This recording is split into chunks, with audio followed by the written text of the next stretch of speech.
네, 안녕하세요. 안드로이드 앱 만들기 시간입니다.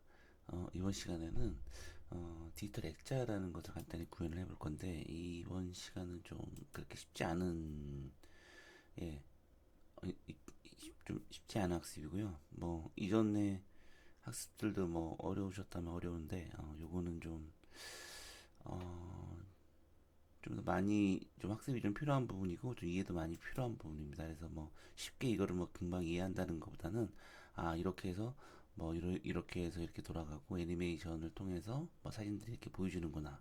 뭐 이 정도에 대한 학습 정도 개념 정도만 파악하시는 시간이면 좋겠고요. 뭐 어떤 분들은 뭐 금방 이해하시면은 좀 더 그 굉장히 좀 놀라운 일인데 뭐 그렇게 되진 않을 것 같고 기초 하시는 분들은 이렇게 음 네, 저희가 지금 그 기초 입문서기 때문에 그런 것들은 좀 어려울 것 같고, 그러니까 한 번에 이렇게 이야기는 좀 어렵다고 말씀을 드리겠습니다.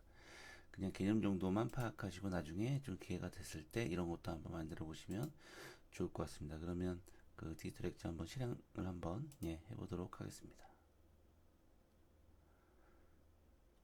네, 요거 화면이 좀 뒤집어졌는데, 그 이게 이제 디지털 액자고요. 그 여기 사진을 이걸 눌러서 이렇게 이제 미리 준비한 사진들이 있고, 이게 이제 휴대폰으로 말하면 여기서 이제 카메라를 찍으면 카메라 앨범이 되겠죠. 이렇게 해서 하나, 두 개, 하나 이렇게 선택을 하고, 셀렉트를 하면 하나가 이렇게 추가가 됐죠. 그럼 두 번째도, 이렇게 하면 첫 번째 사진, 두 번째 사진 이렇게 추가가 됐습니다. 그러면 전자액자 실행을 이렇게 누르면, 이렇게 자동으로 애니메이션 효과가 되면서 실행되는 것을 보실 수가 있습니다. 그걸 이제 가로 세로 이렇게 놓으면, 이렇게 자동으로도 넘어가고요. 네. 이런 것에 대한 이런 것을 구현하기 위한 학습이라고 생각을 하시면 되겠습니다. 이렇게 누르고 네. 네, 그러면은 이게 이제 음, 그 사진을 이제 불러오기 위해서는 여기 그 매니페스트 파일에 여기 권한이나 이제 이런 것들을 설정을 했거죠. 거기 이제 이렇게 예, 그 리드 엑스터널 스토리지라는 것을 선택을 해서 여기에 대한 권한을 주고요. 그리고 코드 구성은 이제 메인 액티비티 그 다음에 이제 보여주는 화면이 있겠죠. 처음에 이제 아까 처음에 보셨던 그 요렇게 액자를 실행 선택하고 사진을 선택하고 액자를 실행하는 요런 화면이 있고요. 그 다음에 이제 실행을 하게 되면 애니메이션을 이렇게 뿌려주는 거기에 대해서는 이미지 뷰를 두 개를 이렇게 추가를 했고 거기 아이디는 이렇게 부여를 했습니다. 네, 이 정도만 일단은 페이지 구성과 권한 설정에 대한 것들 이렇게 했고요. 이제 코드를 좀 알아보면 여기 이제 프라이빗이라고 여기 접근 제어 지시자라고 하는 겁니다. 이거는 뭐 자바나 뭐 다른 프로그램에도 쓰고 있는 거고, 뭐 퍼블릭, 뭐 프라이빗 뭐 이런 것들이 있는데 여기에서 써 있는 이제 프라이빗은 여기 파일 안에서만 이렇게 이제 예, 선언한 것들은 여기 안에서 메인 액티비티.kt 안에서만 호출이 가능하다. 이렇게 생각을 하시면 됩니다. 그래서 접근 제어 지시자라고 이렇게 굳이 이제 한글로 이렇게 만든 의미는 그러니까 접근을 뭐 제한한다. 접근 제어 지시자죠. 그러니까 어디까지에서만 접근할 수 있다. 네. 이런 의미로 이렇게 사용이 되는 겁니다. 그리고 여기 이제 보시면 아까 액자 실행과 사진 추가에 대한 그 아이디 값이 이렇게 나오죠. 요거는 애드 포토 버튼이라고 했고 요거는 스타트 포토 버튼이라고 이렇게 이름을 지었습니다. 그래서 파인드 뷰 바이 아이디라고 버튼 이벤트 진행할 때 이제 이전 학습에서 배운 것처럼 이렇게 이제 버튼에 대한 것들을 선언을 했고 이제 이미지 3장 정도가 들어가서 그 이렇게 보여주는 거기 때문에 이렇게 이미지 뷰 3장에 대한 것들을 선언했습니다. 그리고 애드 포토를 누르면 이미지를 추가해야 되니까 이제 갤러리로 진행을 하는 거고 여기 갤러리를 이제 아까 이동을 해서 거기에서 이제 사진을 추가하는 네, 그런 형태가 되겠고요. 그리고 스타트 포토 버튼은 예, 이제 다 추가가 되면 그 세 장에 대한 이미지를 애니메이션을 통해서 이렇게 그 스타트 예, 스타트 액티비티라고 많이 이제 예, 보신 거고 그래서 그 이제 이미지가 이제 실행이 되게끔 네, 그렇게 진행하는 거에 대한 네, 코딩들이고요. 그리고 여기 이제 내비게이션 포토라고 해서 네, 이 부분들은 뭐 요청 코드 500을 부르면 뭐 여기에 대해서 이제 뭐 숫자로 네, 요청 코드로 구분이 되는 원하는 숫자로 만들면 됩니다라고 이제 주석을 달아놨는데 네, 이게 이제 함수 호출을 이제 뭐 호출을 하고 다시 뭐 받고 뭐 하는 이제 이런 일련의 작업들에 대한 예, 그런 의미라고 보시면 되고요. 그리고 네, 여기서 제가 이제 좀 그 책에도 뭐 책에는 기본적으로 이제 여기는 설명들이 있고 요 소스에도 이제 이렇게 프로그램에 대한 설명들을 좀 달아놨기 때문에 요것들을 좀 예, 좀 보고 이해를 좀 하시면 될 것 같습니다. 금방 이해는 안 될 거고요. 네, 어느 정도 이렇게 해서 이런 식으로 돌아가는구나 라는 정도. 예, 여기 이제 세 장이 선택이 되면 예, 세 장이 선택이 되었습니다. 라는 토스트 메시지를 예, 이렇게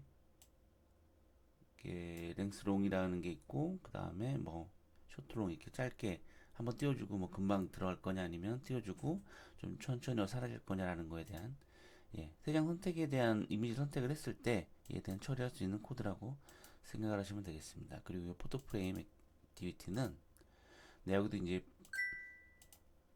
여기도 이제 이런 그 접근 제어 지시사가 이렇게 들어있고요. 그 다음에 VAL과 VAR이라는 것도 이전 시간에 배웠는데 VAL은 네, 한번 선언을 하면 거기에 대한 불변, 그러니까 바꿀 수는 없고 VAR이라고 하는 거는 네, 어, 이렇게 그,